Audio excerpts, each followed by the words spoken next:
Olá pessoal, estamos aqui no nosso programa Filosofia e Cultura e hoje eu gostaria de tratar uma questão que intriga muitas pessoas. Por que o ser humano sente tanta necessidade de se divertir, de ficar distraído com as coisas? O que dizer de tudo isso? Ora, existe um grande pensador no século XVII chamado Blaise Pascal. Ele que nasceu em 1627 e morreu em 1662. Ele foi um grande físico, matemático, mas também um grande filósofo e também se envolveu com questões religiosas, com questões de teologia. Nós sabemos que no século XVII nós tivemos ali uma presença muito forte do pensamento de René Descartes. E Descartes, ele defendia, toda aquela questão da razão, aquela questão do racionalismo, ou seja, estabelecer todo um método de inspiração matemática e, portanto, através desse método é que a razão humana deveria alcançar a verdade e buscar a verdade. Então, somente pela razão e por um único método deveria-se buscar a verdade, sendo que a própria questão da fé, por exemplo, estaria separada de tudo isso. Apesar de Descartes também ser um homem religioso, mas ele separava toda essa questão da fé, da razão. Ora, Pascal, ele também vai ser um cristão e uma pessoa profundamente religiosa. Porém, ele vai pensar a relação entre fé e razão de uma outra maneira, ele vai questionar profundamente essa questão de que, olha, devemos usar apenas um único método para buscar a verdade. Ele vai entender que é preciso falar de métodos. Além disso, Pascal, ele, além de dialogar com a sua época, evidentemente, ser o criador, por exemplo, da primeira calculadora, etc. Então existe, sim, essa dimensão da matemática, da física, mas, repito, as questões religiosas para ele eram muito importantes.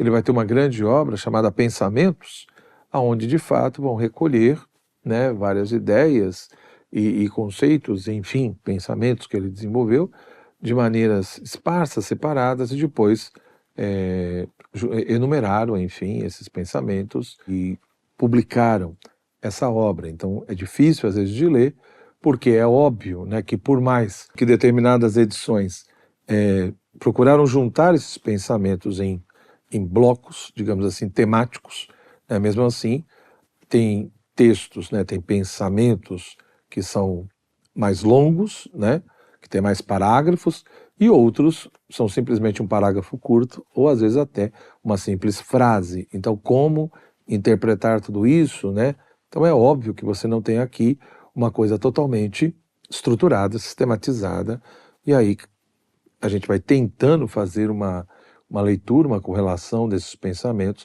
a partir também de outras obras que Pascal deixou. Ele que sofreu uma influência muito grande do pensamento de Santo Agostinho. Ele faz muitas referências ao pensamento agostiniano, porém, um detalhe aqui se impõe, ou seja, ele era muito próximo de uma corrente de pensamento na época dele chamada jansenista.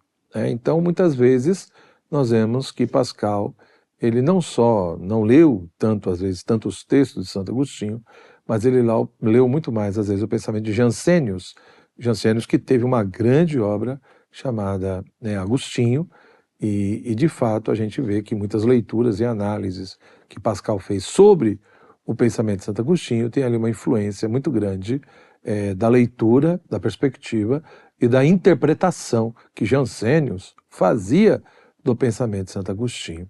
Ora, uma das coisas que mais chamava a atenção de Pascal, além dessa questão da ciência e de todo o debate com o cartesianismo, da questão do método, etc., ele era encantado e se preocupava muito com a realidade humana.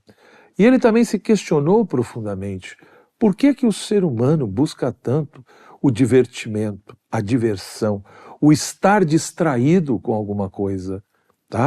Ora, em um dos seus pensamentos, que eu gostaria aqui de ler um trecho para vocês e analisar junto, nós vamos ver o que Pascal diz. Então, no pensamento 136, da edição da Martins Fontes, ele diz assim: quando às vezes me pus a considerar as diversas agitações dos homens e os perigos e as penas a que se expõe na corte, na guerra de onde nascem tantas desavenças, paixões, ações ousadas e muitas vezes maldosas, etc., repeti com frequência que toda a infelicidade dos homens provém de uma só coisa: de não saber ficar quieto num quarto. Um homem que possui bens suficientes para viver, se soubesse ficar em casa com prazer, não sairia para ir pelo mar ou ao banco de uma praça. Não se pagaria tão caro por uma patente no exército, a não ser que se achasse insuportável não sair da cidade. E não se buscam as conversações e os divertimentos dos jogos, a não ser que não se tenha prazer em ficar em casa, etc. Então veja que Pascal ele é bem claro, né, que ele diz, olha, pensando sobre isso, olhando para a vida, olhando para as pessoas, né, as diversas agitações dos homens, né, as agitações, perigos e tantas outras coisas, por que o ser humano busca isso? Né? Onde isso gera tantos resultados e pressupõe tantas coisas. E ele diz, né, toda a infelicidade dos homens provém de uma só coisa: de não saber ficar quieto num quarto. Ou seja, o ser humano não consegue ficar quieto ali num quarto, ele não consegue ficar parado num lugar tranquilo, né? Lógico que aqui é toda uma simbologia, toda uma metáfora. O quarto representa o quê? O ser humano que parece que ele não consegue ficar em silêncio, olhando para si mesmo, meditando, refletindo. Parece que o ser humano ele tem uma certa necessidade de fugir de si próprio. É como se ele precisasse gerar, de uma certa maneira, um esquecimento sobre si mesmo. Né? Por isso que, segundo Pascal, ele diz, aí ele cria suposições aqui, né? Uma pessoa que tem bens suficientes para viver em casa, tranquila. Mas por que ela sai de casa, então? Se ela ficasse, ou seja, se ela tem condições de viver bem na sua casa, né? Por que ela então quer ir para uma aventura para o mar? Por que ela quer ficar no banco de uma praça, né?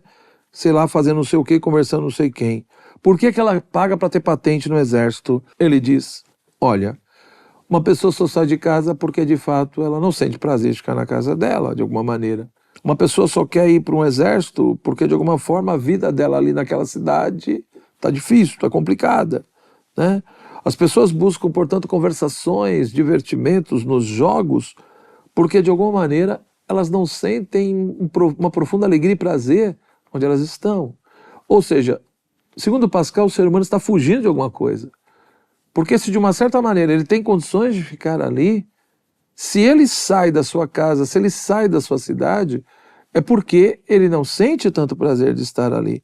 E aí ele diz, mas quando considerei de mais perto e depois de ter encontrado a causa de todos os nossos infortúnios, quis descobrir-lhes as razões. Encontrei que existe uma realmente efetiva, que consiste na infelicidade natural de nossa condição fraca e mortal, e tão miserável que nada nos pode consolar quando a consideramos de perto. Olha que interessante. Ou seja, a realidade humana, a natureza humana, ela é permeada, né, de fraqueza, de mortalidade. Ou seja, quando Pascal fala, né, existe uma infelicidade natural, quer dizer que há uma infelicidade que não é resultado tanto primeiramente das nossas escolhas ou decisões, mas é uma infelicidade que brota da nossa própria condição, da nossa própria realidade do ser humano como seres limitados, como seres fracos, como seres mortais. E justamente por sermos fracos, mortais e débeis, nós temos uma infelicidade natural que nos permeia. E o ser humano, o que ele faz então? Ele foge disso. O ser humano, quando fica muito perto de si mesmo, quando ele considera tudo isso de uma maneira muito próxima, isso lhe choca, né? Isso lhe choca, ou seja, quando ele fica ali muito em silêncio, próximo de si, aquilo vai gerando todo um tédio, um mal-estar, né? E principalmente por quê? porque ele vai se olhando, ele vai se vendo e, portanto, ele vai lembrando dessa sua fraqueza, dessa sua mortalidade, dessa sua infelicidade. E nesse contexto parece que nada consegue consolá-lo. Por isso, segundo Pascal, o ser humano procura alguma coisa. Ele procura agitação, ele procura divertimento, ele procura se distrair, porque no fundo a sua condição de ser humano fraco e mortal se torna um peso insuportável. Ele não aguenta, ele vai caindo num tédio, num vazio, numa crise terrível. E continuando, Pascal diz, seja qual for a condição que se imagine, se juntarem todos os bens que nos podem pertencer, a realeza é a mais bela posição do mundo, né? Tô falando do rei. E, no entanto, imagine-se o rei acompanhado de todas as satisfações que podem caber-lhe. Se estiver sem divertimento e se o deixarmos considerar e refletir sobre aquilo que ele é, cederá necessariamente às circunstâncias que o ameaçam, revoltas que podem acontecer e, finalmente, a morte e doenças que serão inevitáveis, de modo que fica, sem aquilo que se chama divertimento, infeliz, e mais infeliz do que o menor dos seus súditos que joga e se diverte. Olha o exemplo que Pascal dá, né? Pega o rei pela a realeza, ou seja, por um lado, a realeza é aquilo que muitos apetecem. A realeza mostra, né, toda uma bela posição de destaque no mundo. Mas ele diz, se você olhar de perto, mais proximamente, o rei, você vai ver que o rei, toda aquela questão da realeza, ele vai conseguir ser feliz ou expressar uma certa felicidade enquanto tiver algo que o distraia. Enquanto ele estiver envolvido num divertimento ou agitado com alguma coisa. Porque se ele não tiver divertimento, ele será mais infeliz do que qualquer outro súdito. Se o seu súdito tiver divertimento, se o seu súdito tiver aquela coisa do jogo e estiver distraído com algo, o súdito não está envolvido com a verdadeira realidade dele. O súdito se afastou e esqueceu a sua realidade. E, portanto, pelo divertimento, se afastando de si e da própria realidade, o súdito tem mais chance de ser feliz do que o rei. Porque o rei, se não tiver divertimento, se não tiver lá o bobo da corte que chama a atenção e faz ele rir, o rei vai lembrar das ameaças, o rei vai lembrar das revoltas, o rei vai lembrar das possíveis traições e um monte de gente que está bajulando, mas está querendo pegar o lugar dele. Ou seja, o rei vai lembrar, primeiro, da sua realidade como ser humano, que é frágil e mortal. Ele vai lembrar da sua verdadeira realidade, que ele está envolvido com um monte de pessoas e coisas ali que não são tão boas. Ele vai lembrar também que, querendo ou não, em algum momento a morte e as doenças vão chegar, etc. e tal. E isso, com certeza, vai roubar a felicidade dele. Então Pascal diz, olha, parece que no fundo, nós nos distraímos, buscamos o divertimento, né? Porque a nossa realidade, a nossa condição humana, e muitas vezes a situação que nós nos encontramos, ela é insuportável, ela é muito pesada, ela é muito difícil, né? E aí ele vai dando vários exemplos nesse sentido. Por que se busca tantas guerras, grandes empregos, fortuna, prazeres, né? Ele vai dando bebidas.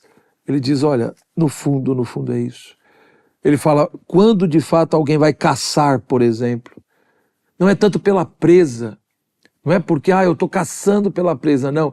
É porque a caça, ela me diverte, ela me distrai, né? É a caça pela caça, é pelo contexto, é por tudo que ela provoca em mim.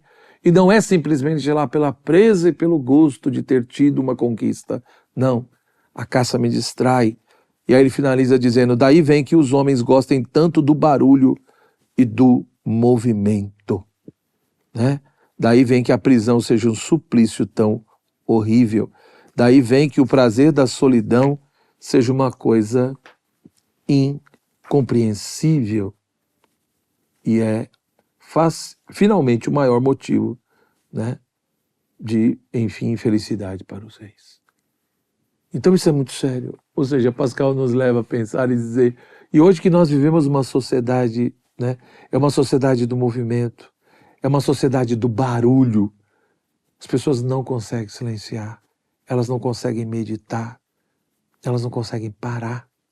Segundo Pascal, se ele vivesse hoje, ou seja, se ele já dizia tudo isso no século XVII, imagina se Pascal existisse hoje. Uma sociedade, repito, que valoriza muito mais o movimento, o fazer, né, estar realizando alguma coisa, essa coisa de parar, pensar, meditar, refletir, analisar, cultivar uma vida interior, a reflexividade, né? Perdemos muitas coisas. Da época de Pascal para cá, só piorou. Na grande maioria, pega os grandes centros, pega São Paulo ou qualquer outra metrópole. É o mundo do barulho e parece que as pessoas gostam disso. Elas gostam do barulho, elas gostam da agitação. E talvez Pascal tenha razão. As pessoas fogem de si mesmas. Elas querem gerar e provocar um esquecimento. Então, há um esquecimento de si provocado. Eu não quero saber quem eu sou, eu quero esquecer quem eu sou, eu quero esquecer a minha realidade e situação. E esse é resultado do afastamento de si. Então, o esquecimento de si é resultado do afastamento de si. Eu busco a diversão, o divertimento, o barulho, porque a minha condição humana, ela me perturba, né? Eu não sei o que é a morte, eu não sei lidar com a dor e o sofrimento e a doença, eu não sei lidar com a frustração, com a perda, e por isso eu quero estar distraído sempre. Porém, como o próprio Pascal também vai nos mostrar, o preço disso é muito alto. Ou seja, por um lado, parece que o ser humano talvez não consiga viver sem divertimento. Parece que sem divertimento muitas pessoas até se matariam, porque não aguentariam o peso da existência, o peso da própria miséria, né? Mas por outro lado, na medida em que se exagera em tudo isso, o ser humano escolheu por ser alienado de si mesmo e não tem como também ser feliz na medida em que você não enfrenta a sua verdadeira realidade. Se o ser humano é capaz disso sozinho, é uma outra discussão. Por isso que Pascal vai falar tanto da mediação crística e da necessidade da graça de Deus na vida do ser humano. Mas isso é um outro assunto, é uma outra questão. Pense um pouco sobre isso. Precisamos sim cultivar a vida interior e talvez fazermos alguma coisa para a gente ter uma sociedade um pouco melhor.